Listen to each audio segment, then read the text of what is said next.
Justerjong ging het mis in de partytenten van een motorclub. Bij het volgen van dit soort jochjes met bio-ethanol kroepte het vuur omheen de kniepflessen in. De flessen ontploften.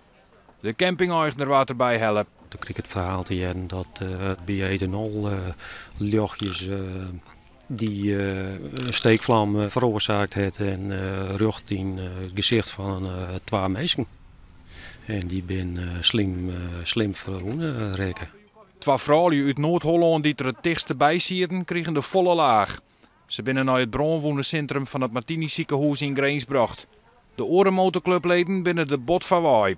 Ja, zeker. Ik ben erg geschrokken. Het feest gaat ik verder niet meer terug.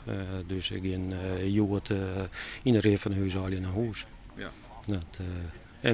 Ik ben zelf erg geschrokken. Ja. De BMW Monoclub hier met dik 30 leden een motortreffen op de camping. En ze zo'n onder oren een toertochtmaatje, maar het pakt heel oors uit. Bron vindt dat het om een ongelukje gaat met regulier te krijgen materiaal dat net te voorkomen is. Het is een incident. Het is nog net zo dat ik nou denk, nou moeten we drastische maatregelen nemen en moeten we barbecuen en dit soort dingen al die verbiedingen. Nee.